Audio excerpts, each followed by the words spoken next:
Amada Iglesia, qué bueno es poder estudiar la palabra juntos. Un día domingo más estamos reunidos para gozarnos en lo que el Señor nos quiere decir por medio de su palabra. La palabra del Señor es viva y eficaz y penetra hasta lo más hondo de nuestro ser. Hoy día vamos a iniciar el estudio del Sermón del Monte de acuerdo a Lucas, porque también Mateo describe el Sermón del Monte y Lucas lo describe en el capítulo 6. Estamos en el capítulo 6, versículo 17, y dice así: Y descendió con ellos y se detuvo en un lugar llano, en compañía de sus discípulos y de una gran multitud de gente de toda Judea, de Jerusalén y de la costa de Tiro y de Sidón, que había venido para oírle y para ser sanados de sus enfermedades. Y los que habían sido atormentados de espíritus inmundos eran sanados. Y toda la gente procuraba tocarle, porque poder salía de él y sanaba a todos. El Sermón del Monte, por muchos es llamado como la carta magna de los principios del reino. Fue un sermón que nuestro Rey de Reyes llevó a cabo en un lugar público a multitudes. La verdad es que cuando Mateo describe este sermón, simplemente dice que se llevó a cabo en un monte. Cuando observamos este texto de Lucas, en realidad Lucas es un poco más detallado y dice, la verdad es que fue más bien, parece que junto a un monte, porque Jesús venía descendiendo del monte con sus discípulos. Lucas en la descripción es un poco más preciso, parece que había un llano y estaba la multitud ahí, y es muy interesante esta figura porque nos recuerda tal vez un poco la figura de Moisés que viene bajando del Sinaí para dar la ley de Dios al pueblo de Israel que estaba abajo. Y es una figura bastante similar donde Jesús está bajando del monte con sus discípulos y abajo está el pueblo esperando. Ahora, lo otro interesante de lo que dice acá Lucas es que ese pueblo que estaba abajo esperando, la verdad es que era un pueblo compuesto por judíos y gentiles. No eran solo israelitas. Dice que eran de Judea, eran de Jerusalén, pero también dice que eran de la costa, de Tiro, de Sidón, de los fenicios en realidad, porque Tiro y Sidón es de los fenicios, es decir, de todos los alrededores. El rey iba a dar su gran discurso y en ese gran discurso de reinado inicial no solo había israelitas, había también gentiles, hablando, ¿no es cierto?, esto un poco de lo que iba a ser la era de la evangelización mundial. El rey no venía solo para la raza judía, él venía para todas las razas del mundo, para que el evangelio se predicara en todas las etnias del mundo. ¿Y cómo hizo Jesús esta declaración pública? La verdad es que no sabemos bien cómo lo llevó a cabo, porque este texto de Lucas en realidad nos indica que era un poco caótica la situación. Dice que todo el mundo procuraba ir y tocarlo porque salía poder de él y ellos eran sanados. Así que la verdad es que no sé bien cómo en medio de todo ese tumulto se las arregló para enseñar, pero lo hizo. Tal vez se colocó en un lugar un poco más alto. No sabemos. Sí sabemos que los que estaban ahí reunidos eran muchos, aunque también Lucas, cuando sigue la descripción, él dice que Jesús alzó sus ojos y ahora habló a sus discípulos. Está toda la multitud, pero principalmente este sermón iba a ser dirigido a los que creían en él, a sus discípulos, como continúa ahora capítulo 6, versículos 20 y 21, dice así. Y alzando los ojos hacia sus discípulos, decía: Bienaventurados vosotros los pobres, porque vuestro es el reino de Dios. Bienaventurados los que ahora tenéis hambre, porque seréis saciados. Bienaventurados los que ahora lloráis, porque reiréis. ¿Cómo hubiésemos articulado nosotros la carta magna de un reino, el comienzo de un reino? Probablemente lo hubiésemos hecho muy distinto, probablemente hubiésemos hablado de cómo vamos a organizar el reino, de las instancias que iba a tener, las instituciones que íbamos a edificar o los planes, no sé, hay muchas formas para hacer un discurso inicial de algún reino. Pero este comienzo, la verdad, es un comienzo perfecto, es el comienzo de cómo Jesucristo articula los principios del reino. Y en primer lugar, Él se focaliza en este discurso en las personas, más que simplemente en eventos, en hechos. Él focaliza en sus ovejitas, porque el rey es un buen pastor. Y enfocando en sus ovejas, el Sermón del Monte parte haciendo una gran declaración, diciendo, ustedes son bienaventurados. La palabra bienaventurado hoy en día no se ocupa mucho, podríamos tal vez traducirla como dichosos. Ustedes pueden estar muy alegres, pueden estar muy contentos, queridas ovejitas. El Sermón del Monte entonces parte anunciando estas buenas nuevas de salvación a los oprimidos. El rey estaba ahí. Dios mismo estaba ahí, había atravesado el universo entero, se había encarnado, ¿no es cierto? Y ahora estaba en medio de nosotros y Él dice, bienaventurados. Pero ¿quiénes son estos dichosos? Antes de meterme específicamente en estas bienaventuranzas, quiero que primero entendamos el texto general que estamos leyendo hoy día. Así que voy a continuar leyendo ahora versículo 22. Bienaventurados seréis cuando los hombres os aborrezcan y cuando os aparten de sí y os vituperen y desechen vuestro nombre como malo por causa del Hijo del Hombre. Gozaos en aquel día y alegraos, porque he aquí vuestro galardón es grande en los cielos, porque así hacían sus padres con los profetas. Es muy interesante ver cómo Lucas articula estas bienaventuranzas, o las que él escribe, comparado con las que escribe Mateo. Si vemos el Sermón del Monte en Mateo el Sermón del Monte, la verdad es que abarca 3 capítulos, el capítulo 5, 6 y 7. En Lucas solamente abarca la mitad del capítulo 6. Mateo describe 9 bienaventuranzas. Lucas describe solo 4 de esas 9. Y las coloca en un orden un poco distinto. En Lucas vemos que en realidad él toma la bienaventuranza 1, 4, 2 y 9 de Mateo. Ahora, ¿por qué lo hace así? ¿Y cuál es en realidad el sentido de por qué toma esto Lucas y lo otro no? Es con lo que continúa, que es una enseñanza de Jesús que en realidad en el Sermón del Monte Mateo no la menciona, pero Lucas sí la menciona. Así que sigo leyendo, después me voy a detener un poco más, pero para que entendamos la idea general del texto, ¿ya? Versículo 24, dice así: Mas, ay de vosotros ricos, porque ya tenéis vuestro consuelo. Ay de vosotros los que ahora estáis saciados, porque tendréis hambre. Ay de vosotros los que ahora reís, porque lamentaréis y lloraréis. Ay de vosotros cuando todos los hombres hablen bien de vosotros, porque así hacían sus padres con los falsos profetas. Al leer entonces estas bienaventuranzas con lo que sigue, que son un texto de ayes, nos damos cuenta que aquí Lucas principalmente está priorizando un contraste que existe entre aquellos que son dichosos y aquellos que en realidad Jesucristo les dice ay. Cuando dice ay, es en realidad una señal de que les va a doler algo, ¿no es cierto? De que va a haber un duelo, de que va a haber un juicio. Sobre unos, el Rey Jesucristo proclama bienaventurados y dichosos. Sobre el otro grupo le dice ay de ustedes, ay de ustedes. Y esa expresión de dolor, de sufrimiento, ¿no es cierto?, que les vendrá a ellos. Entonces, veamos una tabla comparativa para que entendamos estos versículos del 20 al 26 y entendamos más o menos cómo se está estructurando el texto.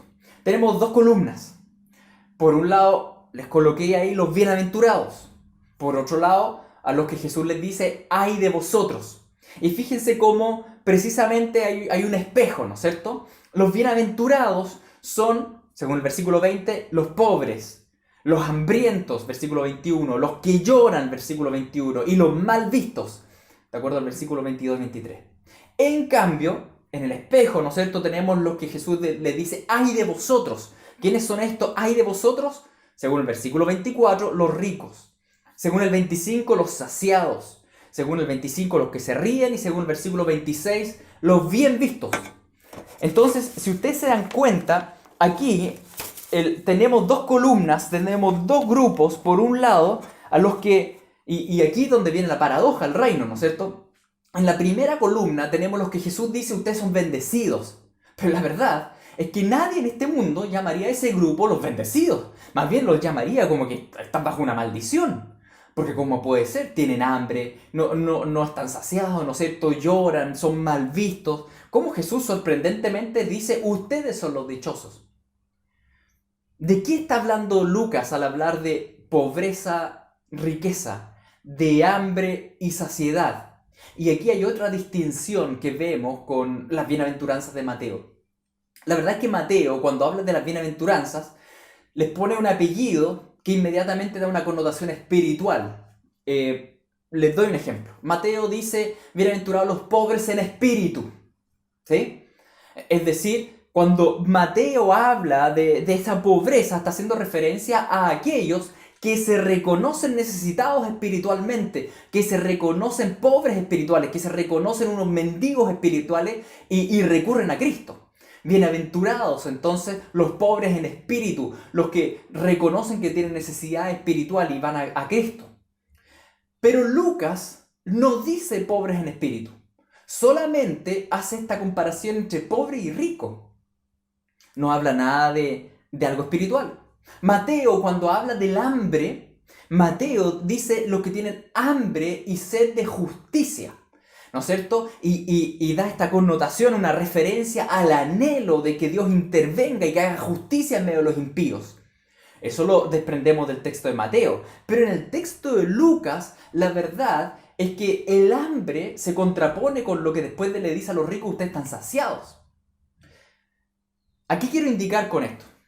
Da la impresión que en las bienaventuranzas de Lucas, contrastada con los ayes, es que en realidad Lucas pone estos términos en un plano de necesidad física. Fíjense, necesidad física. Los ricos están saciados y se ríen, y los pobres están hambrientos y lloran. Ahora bien, a la luz del Evangelio entendemos que la salvación no es por clase social.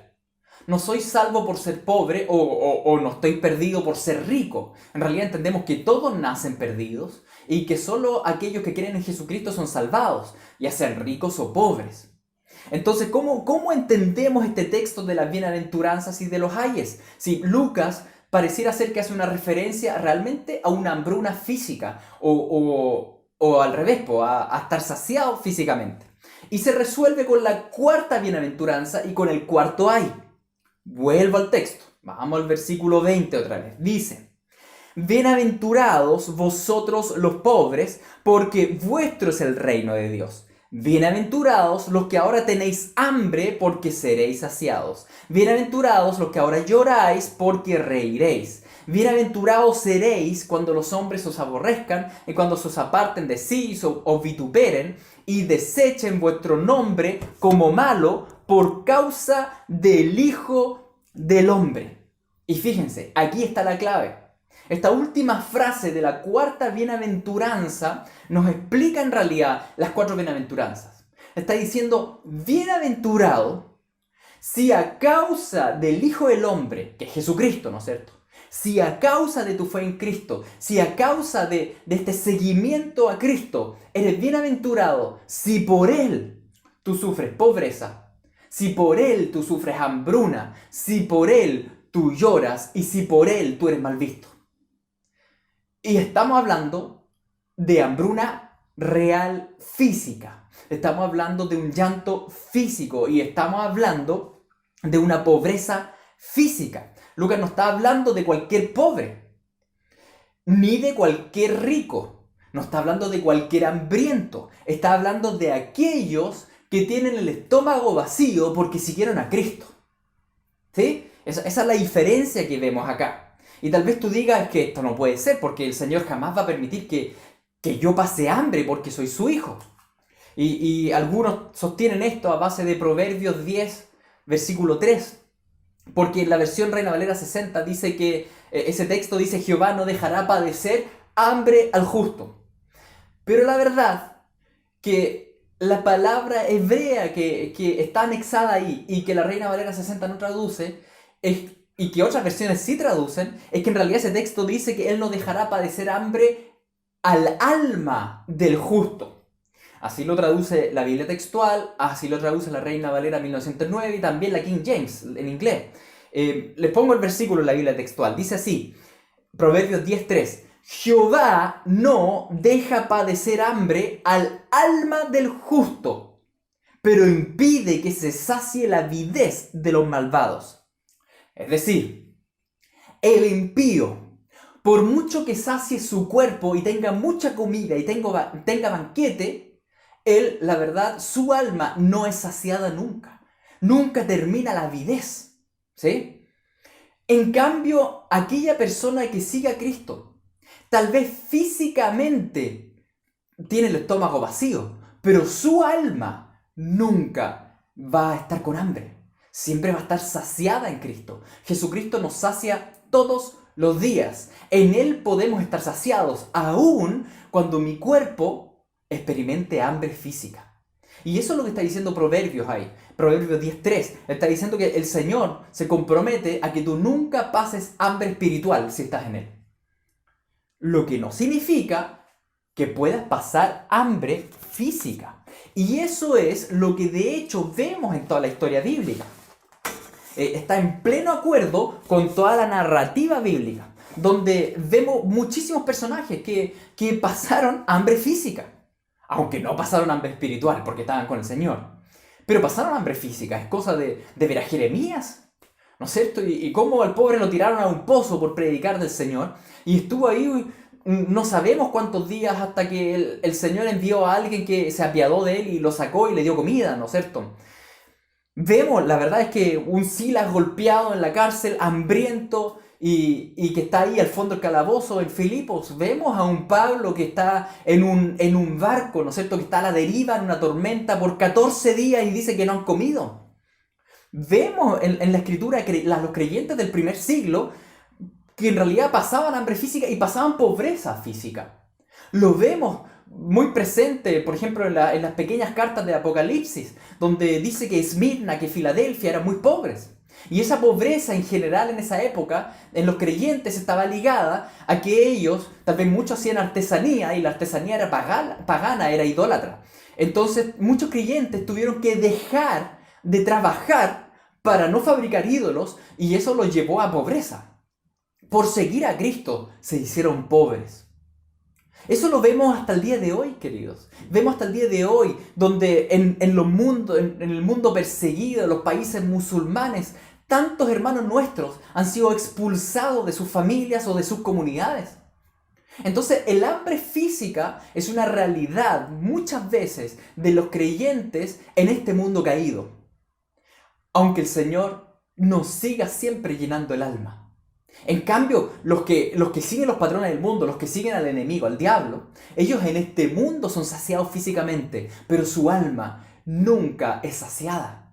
Su avidez nunca es saciada. ¿Es bienaventurado todo aquel que pasa hambre? No. Pero sí lo es, sí es bienaventurado aquel que pasa hambre por causa de Jesús. Ahí es donde está la clave de este texto. Y por eso las 4 bienaventuranzas y también los 4 ayes terminan con una frase similar, en espejo también. Dice así, Lucas 6, versículo 23. Gozaos en aquel día y alegraos, porque he aquí vuestro galardón es grande en los cielos, porque así hacían sus padres con los profetas. Eso le decía al primer grupo. Al segundo grupo le dice, ay de vosotros, cuando todos los hombres hablen bien de vosotros, porque así hacían sus padres con los falsos profetas. El primer grupo de los bienaventurados los compara con los profetas del Antiguo Testamento. El segundo grupo los compara con los falsos profetas del Antiguo Testamento. Y eso también nos habla de qué grupo de ricos está hablando Cristo acá. Si nos referimos ya a qué grupo de pobres hablaba Cristo, Él hablaba a los que estaban empobrecidos por haber seguido a Cristo. Y ahora está hablando a los que están enriquecidos por ser falsos profetas. Es decir, vemos aquí en la tabla nuevamente, ¿no es cierto?, en esta tabla comparativa, que en realidad la columna de bienaventurados y la columna de ayes, si bien tiene que ver con una pobreza o riqueza física real, la verdad es que lo que hay detrás es que estuvieron a favor de Cristo luchando o estuvieron activamente, ¿no es cierto?, como falsos profetas en contra de Cristo. Y me detengo un poco en esta segunda columna, porque como les decía, no está hablando de cualquier rico, está hablando de los que, diciéndose voceros de Dios, ¿no es cierto?, los que diciéndose voceros de Dios, como los fariseos, como los escribas de la época de Jesús, en realidad no renuncian al mundo y están congraciados con el mundo. ¿Me entienden? Buscan que el mundo los favorezca a ellos y ellos favorecen el mundo. Están congraciados con el mundo. Eso lo vemos hoy en día, lo vemos muchísimo, queridos. En primer lugar, lo vemos en la falsa, ¿no es cierto?, en la falsa teología de la prosperidad. Esa herejía que te enseña en muchas iglesias que se llaman evangélicas y empiezan a enseñar de que tienes que poner todas tus esperanzas en las riquezas terrenales y que Dios te va a hacer rico terrenalmente acá en la tierra y esas son tus esperanzas. Y finalmente todo eso lo hacen con pretexto para los mismos falsos apóstoles, ¿no es cierto?, enriquecerse y llenarse de dinero. Bueno, la verdad es que ahí tenemos falsos profetas.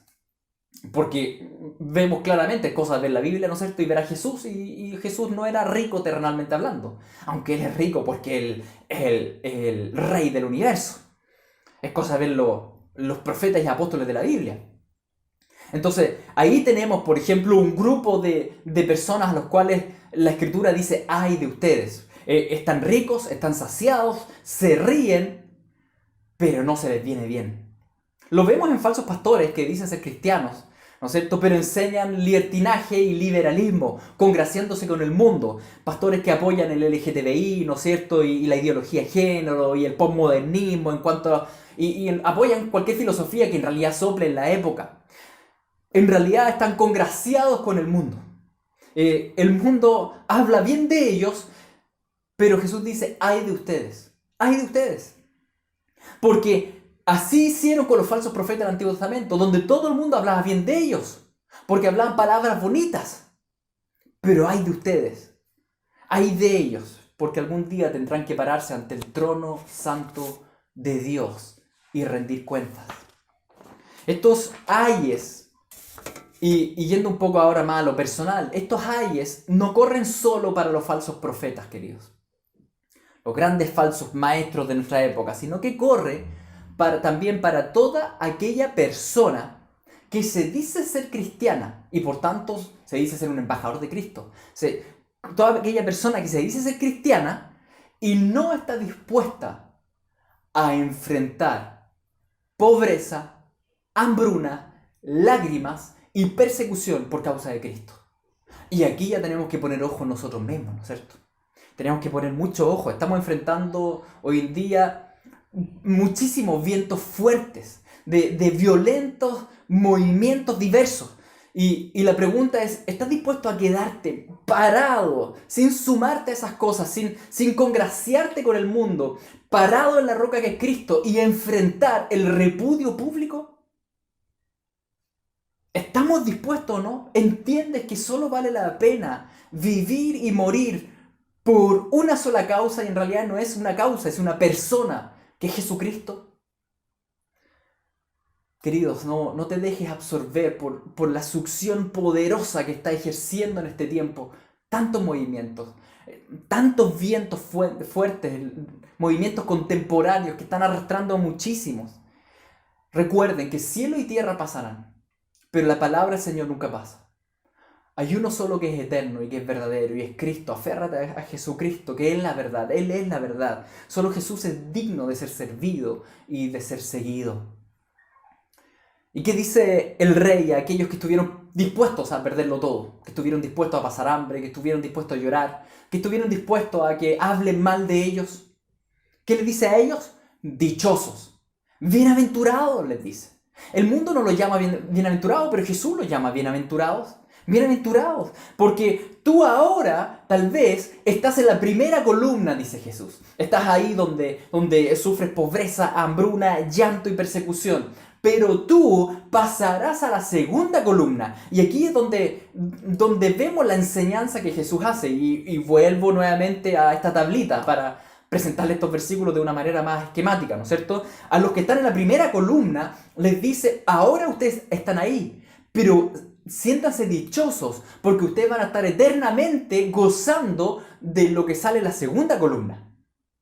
Es decir, todo aquel que es pobre, hambriento, que llore, es mal visto por causa de Cristo, estará eternamente rico, saciado, riéndose y bien visto en el reino de los cielos. En cambio, los que hoy día están en la segunda columna, ¿no es cierto?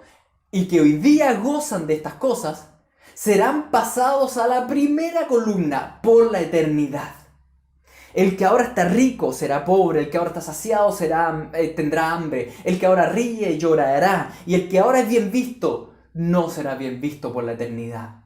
Queridos, ¿qué columna preferimos estar y vivir eternamente? En realidad, en esta tabla comparativa Jesús nos resume el Evangelio. Eso es lo que hace el Señor acá. Si amas este mundo y vives los bienes de este mundo, sufrirás eternamente en la condenación del infierno. En cambio, si tú aceptas hoy día tomar tu cruz, seguir a Cristo y ir al monte Calvario y dar tu vida por Él, tú tienes libre acceso y entrada en Cristo al reino de los cielos. Pero para entrar por los portones de la ciudad gloriosa de la Sion celestial, es necesario atravesar primero la cruz de Cristo y morir a nuestros deseos y pasiones y comodidades. Si nos arrepentimos de nuestros pecados, si vamos a Cristo, implicará sufrimiento en esta vida. Pero Jesús dice, pero no te preocupes, tú eres bienaventurado, tú eres dichoso, irás a morar eternamente en la preciosa ciudad de Dios. Todos reirán y serán saciados, queridos.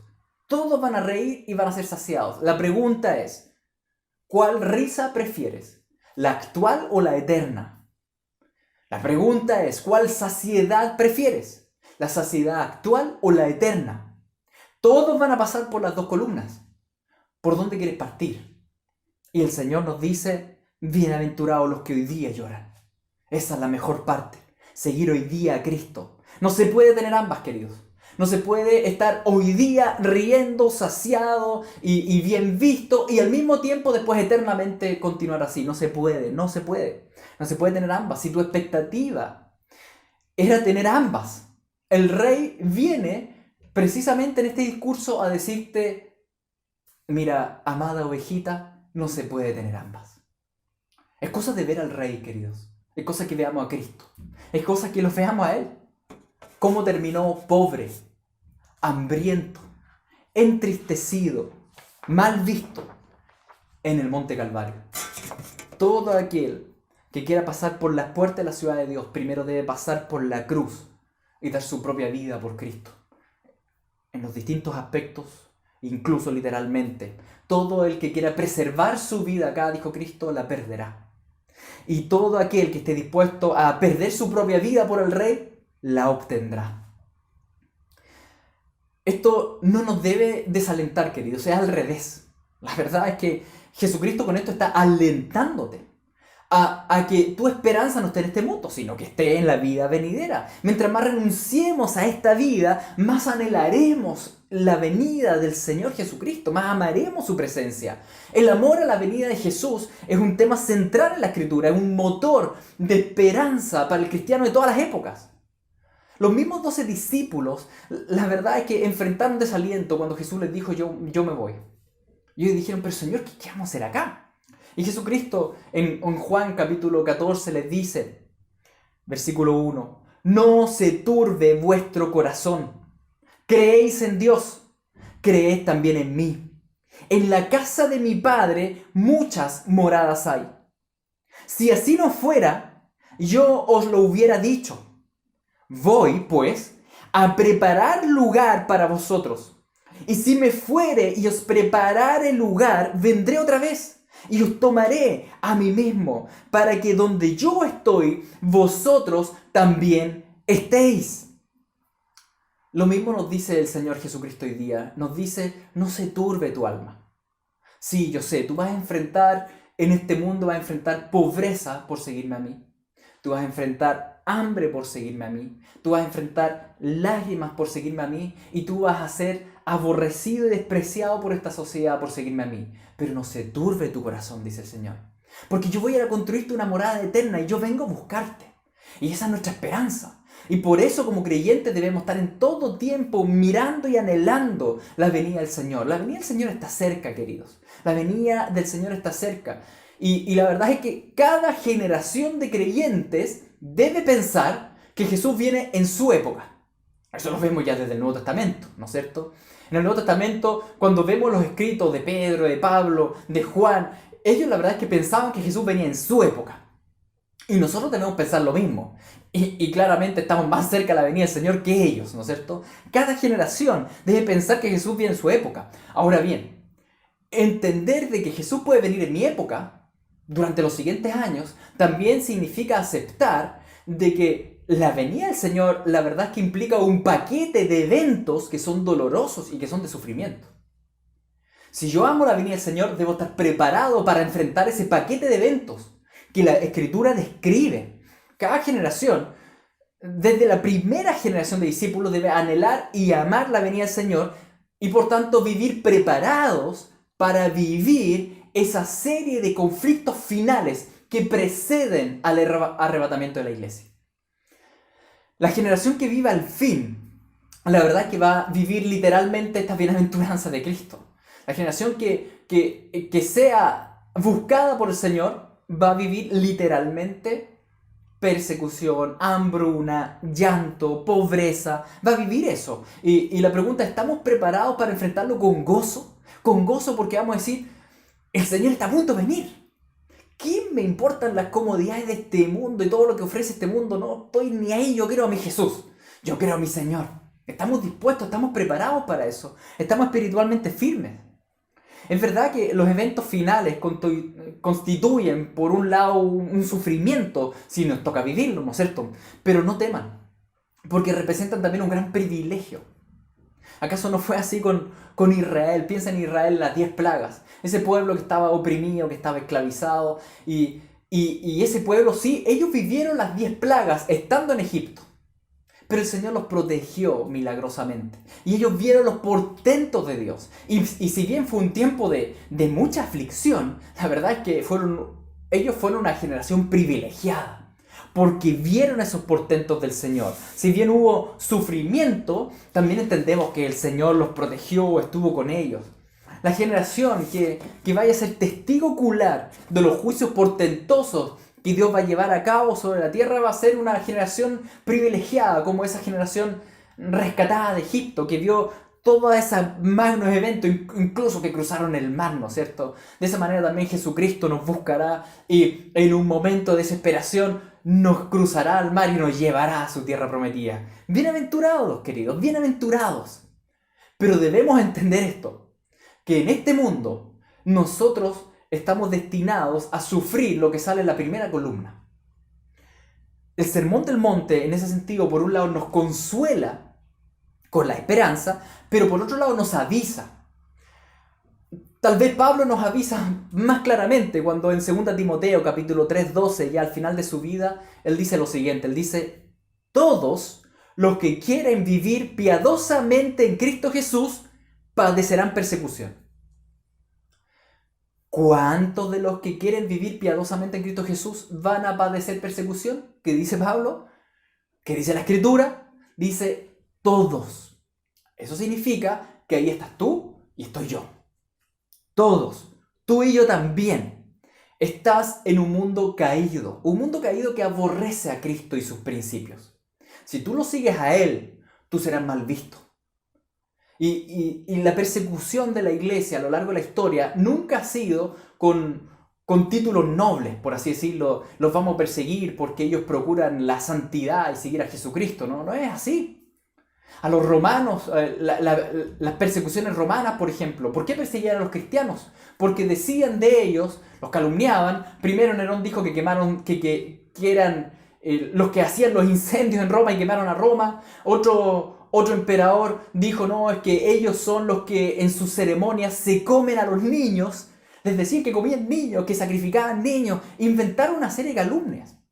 Y por eso los perseguían y los quemaban y los llevaban al Coliseo. Pero ¿qué nos sostiene en ese tiempo? El Espíritu Santo de Dios.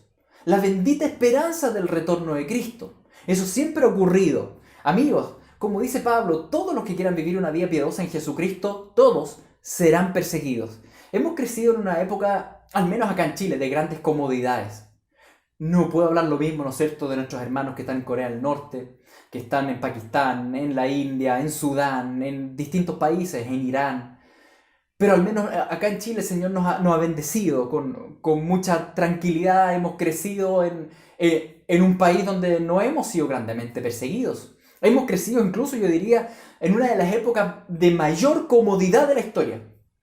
Todos nosotros tenemos probablemente un refrigerador, tenemos un closet con ropa, todos nosotros tenemos electricidad probablemente y agua y tantas comodidades que probablemente muchos reyes de la antigüedad nos envidiarían con lo que tenemos nosotros hoy día. Más comodidades de las que tuvieron muchos reyes. Pero no te acostumbres a esas comodidades, porque el Señor nos dice, tú eres extranjero y peregrino acá en la tierra.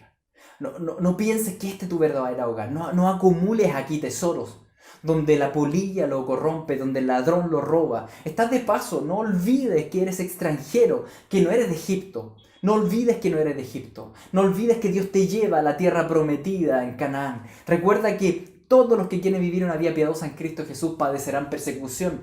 Y eso sí le toca a cada generación. Y sobre todo la última generación. Nosotros no sabemos con certeza si nosotros somos la última generación, pero como dice la Escritura, nosotros debemos pensar que sí lo somos. Porque todas las generaciones de creyentes deben pensar que en su época viene Cristo y que nosotros viviremos esos tiempos portentosos. Y por lo mismo, yo creo que por la importancia de este tema y por las muchas preguntas que han surgido de parte de ustedes en este tiempo, voy a dedicar la predicación de la próxima semana a explicar un poco lo que vemos en la Escritura, que se vivirá en esa última generación en torno a la venida de Cristo. A explicar un poco esos eventos que describe la Escritura, que debemos esperar, que van unidos en un paquete cuando Cristo venga. Por ahora, el texto de Lucas, volviendo a Lucas, ¿no es cierto?, deja establecido dos grupos. Están los bienaventurados y están aquellos que el Señor les dice, ay de ustedes. Están los que lloran hoy y están los que lloran eternamente. Están los que tienen hambre hoy y están los que tienen hambre eternamente. ¿De qué grupo quieres ser? ¿De qué grupo quieres ser? ¿De qué grupo quiero ser yo? Si quieres ser del grupo que reirá eternamente, entonces busca al Señor para que te dé la fuerza para tolerar y soportar en gratitud y en alabanza los tiempos de sufrimiento aquí, a causa de Cristo.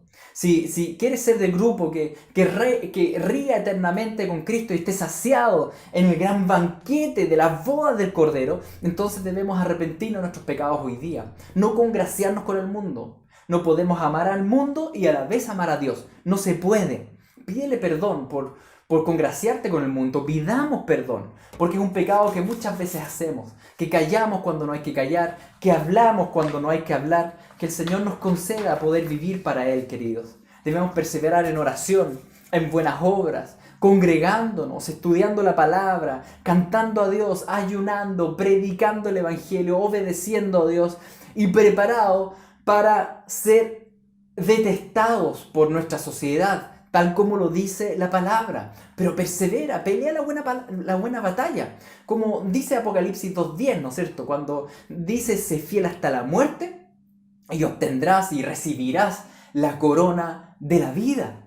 O como también Pablo mismo escribió en 2 Timoteo, también capítulo 4, versículo 7, dice, al final de su vida, él dice, he peleado la buena batalla, he acabado la carrera, he guardado la fe.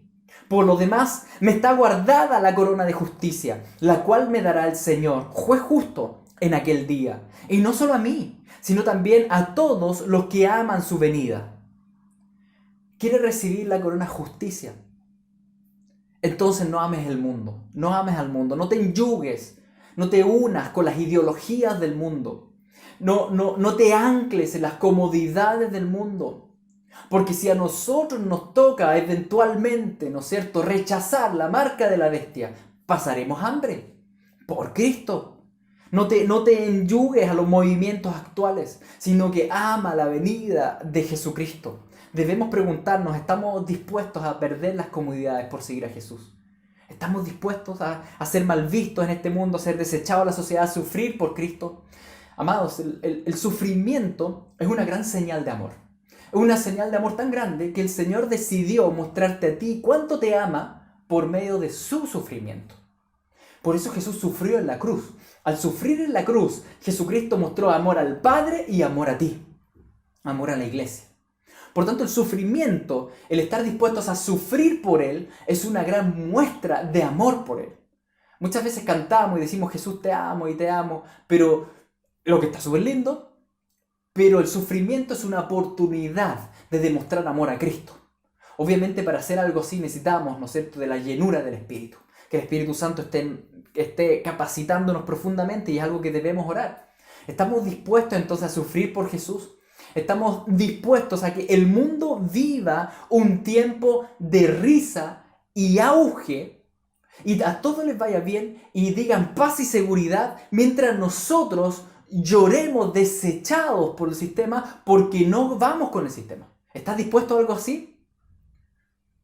¿Qué dijo Jesús recién? Jesús dijo, bienaventurados los que ahora lloráis porque reiréis. ¿Estamos dispuestos a que quedemos en la calle, empobrecidos, por no seguir al mundo, por no sumarnos al sistema, sino que aceptemos a Jesucristo como legítimo Rey del universo y listo? Recuerda, queridos, y les recuerdo Proverbios 10:2, los tesoros de impiedad no son provecho, pero la justicia libra de la muerte. Los tesoros de este mundo no son de provecho.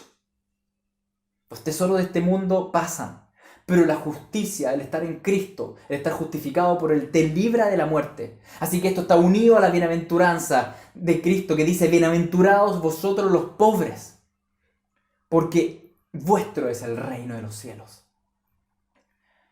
¿Estamos dispuestos, queridos, a que nos prohíban comprar comida y quedemos con hambre por seguir a Jesús y por no aceptar una marca de la bestia?